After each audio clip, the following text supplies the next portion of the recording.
Assalamualaikum warahmatullahi wabarakatuh. Perkenalkan, nama saya Nurul Afina, NIM saya 181420098 dari kelas Perbankan Syariah semester 4C. Baiklah, di sini saya akan menjawab soal UAS dari MK Manajemen Pengawasan Bank dan Lembaga Keuangan Syariah.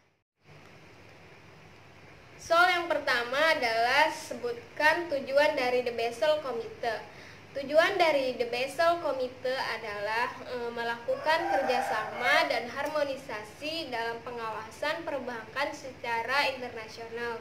Dengan adanya harmonisasi standar internasional dalam pengaturan dan pengawasan perbankan, diharapkan dapat memperbaiki iklim dan lingkungan operasi bagi bank-bank yang aktif melakukan transaksi internasional di era globalisasi dengan semakin terintegrasinya sistem finansial dunia.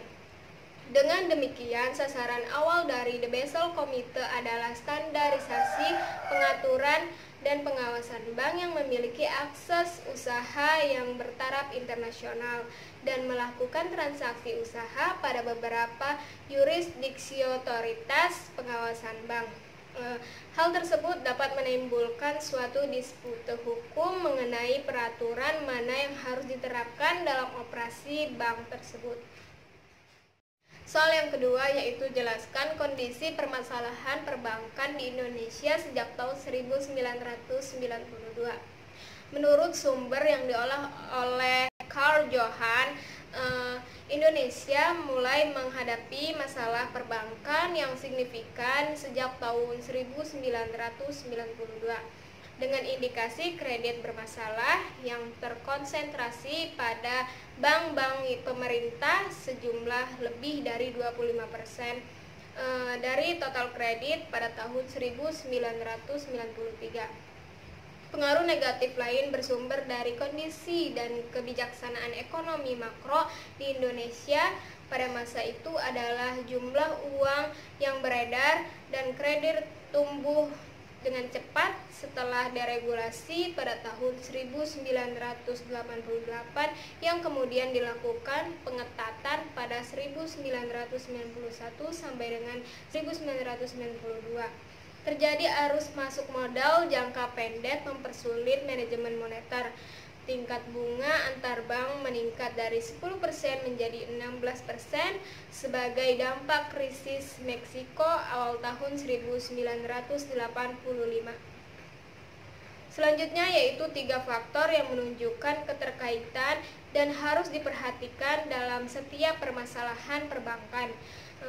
Yang pertama yaitu kualitas manajemen bank, terutama dalam melakukan manajemen risiko, di mana manajemen risiko ini mengidentifikasi, memantau, dan yang mengendalikan jalannya kegiatan usaha bank dengan tingkat risiko yang wajar, secara teratur, terintegrasi dan berkesinambungan. Yang kedua yaitu kondisi dan kebijaksanaan ekonomi makro.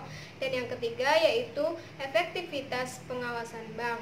Banyak yang berpendapat bahwa salah satu penyebab dari krisis perekonomian pada tahun 1997 sampai dengan 1998 adalah kegagalan dalam pengawasan bank. Oleh karena itu, dibentuklah lembaga khusus untuk mengawasi lembaga keuangan, yaitu Jasa Keuangan.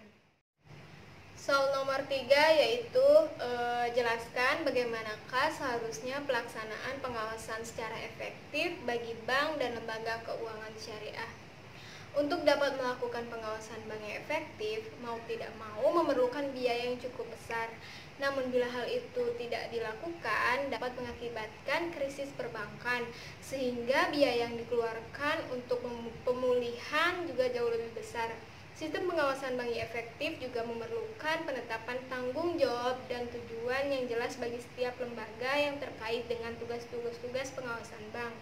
Masing-masing lembaga harus memiliki independensi operasional dan sumber daya yang cukup. Baiklah, itu saja yang dapat saya sampaikan. Wassalamualaikum warahmatullahi wabarakatuh.